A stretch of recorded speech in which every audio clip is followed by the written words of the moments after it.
Hello and welcome to Star Citizen Sunday. This is a weekly show which covers all the news of Star Citizen from the week just past.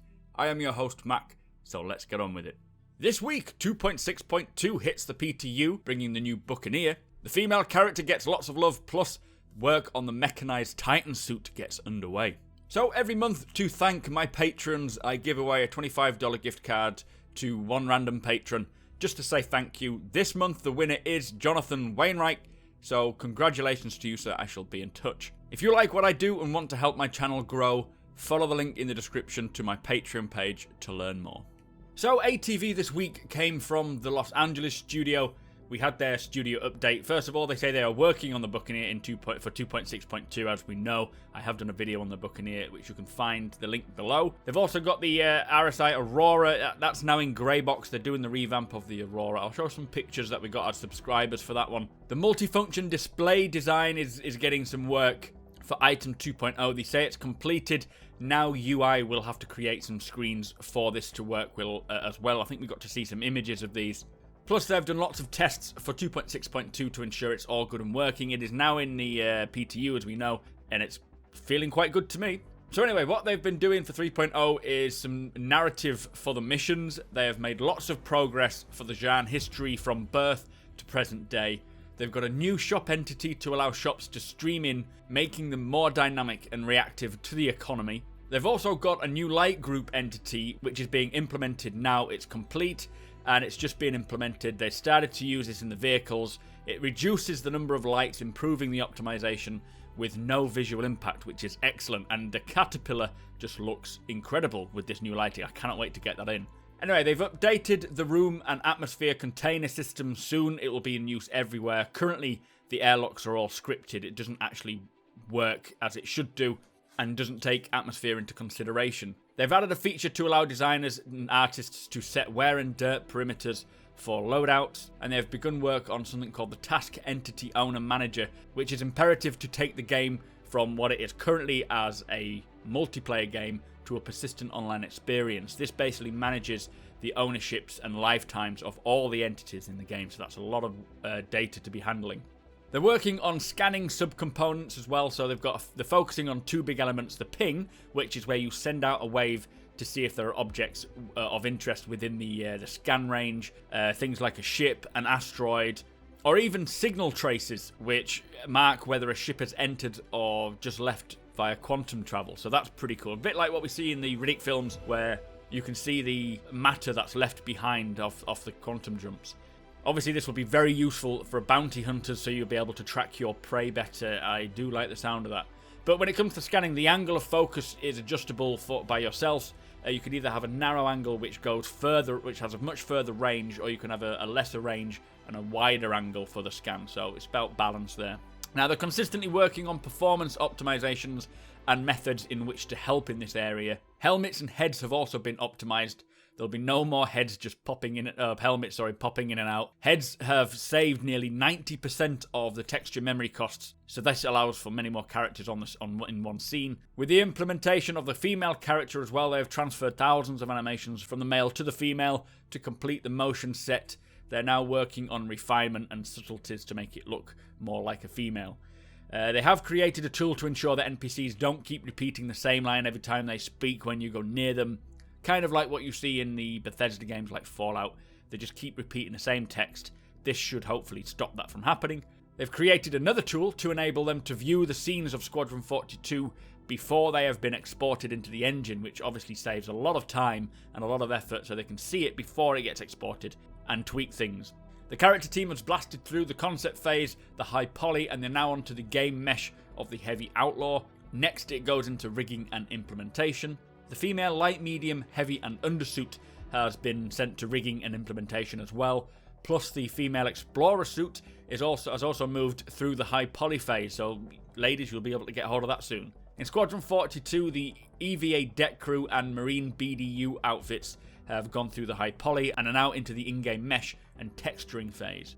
On other things, they have continued developing the Van Duel, the OMC medium and heavy factions, and they've started the R&D for the Mechanized Titan suit, which is going to be incredible when you're fighting one of them, or fighting with one of them on planets Plus, they've got some alien concept sculpts for some other alien concept sculpts, not ones that we've heard of, plus lots more that they can't reveal yet. Anyway, from here, we had an update on the mega map, so basically what it is. And this is to eliminate the loading screens. It basically removes all loading screens as we roll through the verse. They use things called object containers, so it's streamed rather than a complete level just loading up, and it takes only a few seconds. We still get loading screens now, but eventually they want to just get rid of them completely. The only screens that we do see at the moment are used for the front end, so shifting between game modes. So yes, eventually they will all be gone. It'll just be practically instantaneous. And to be honest, when that happens, it'll be very useful for us when we're trying out ship weapons and different loadouts, just being able to jump in and out rather than sitting and waiting for the loading screens to happen. It will be a fundamental part of the PU experience as well. This is what they mean by no loading screens going from planet to moon to asteroid to space station. All seamless without any loading screens. It's incredible stuff. If you want to know more about that or look at the finer technical details, I will timestamp the video below for you to find it. Anyway, to finish off with, they say we've got some new subscriber perks. They're doing the 3rd edition of Jump Point. The ships will now be permanent for us to try and, as a free fly for us to try an arena commander. Plus, all subscribers, if you subscribe to our site before April the 17th, you will get a big vending machine for your hangar. Very cool, and I think that's been wanted for a long time now. But we saw the reworked Cutlass in flight just as they were finishing up with the title credits. Unfortunately, the title credits were up and we couldn't really see it. But anyway, that was Around the Verse, guys. Let me know your thoughts. I just want to give a quick shout out to BritishCon, which is a UK fan-organised Star Citizen event, which will be happening in Manchester at the Radisson Blu Hotel on the April the 22nd. If you are interested in heading down and meeting everyone, including myself, other backers and developers like Brian Chambers, follow the link below to their website. It's BritishCon.uk to learn more. On another note, in conjunction with BritishCon, we are holding a Bar Citizen in Wilmslow on the 21st of April, which is the Friday before. Anyone is welcome, whether you're attending BritishCon or not. Check the link below and let us know if you plan to join us for a few drinks. I hope to see you there. So this week's Star Citizen Happy Hour was another one where they create something on stream, like what we saw with the giant flying spider bug thing. Today they decided to do a very early pass, or design a very early pass at shooting some basketball hoops. Now this is Calix Renault, who is a designer, and since he's seen the inclusion of the basketball court in the upcoming Javelin, they wanted to create this concept. There's no guarantee that it will make it into the final game, they say, but to be honest, I don't see why it wouldn't. I think they just need to make the concept, give it to Chris Roberts to decide whether they want to keep it or not, and I can't see him saying no if it's a working, functioning mechanic.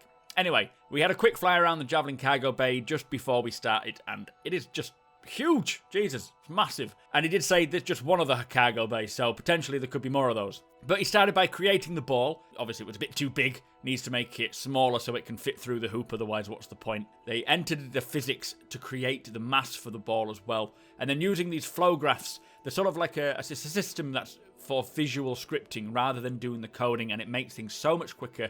Same system they're using for creating missions for the Persistent Universe for 3.0. Much quicker at doing it that than just physically coding it. But anyway, they created a series of other flow graphs as well.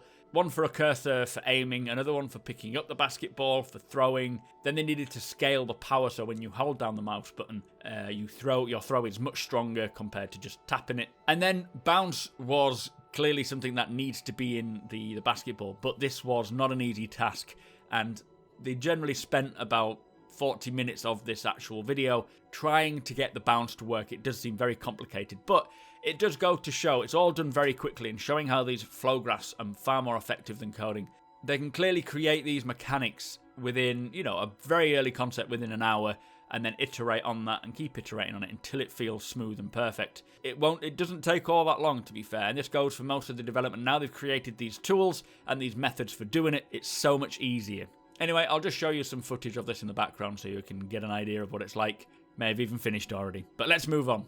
So, also this week, there was a new Citizens of the Stars with the community member Mr. Hashkaha and developer John Erskine. We had a new Mining Rocks post, which is an fiction post from Shubin Interstellar. This is always worth checking out, so I'll follow the link below. And finally, Lawmaker's Guide to the Galaxy focused on the Corel system. So that brings us to the end of the show. Thank you for watching, and thank you to our subscribers, plus a massive thank you to our patrons as you make this possible. If you like what we do and want to help us make it better, follow the link in the description to our Patreon page to learn more.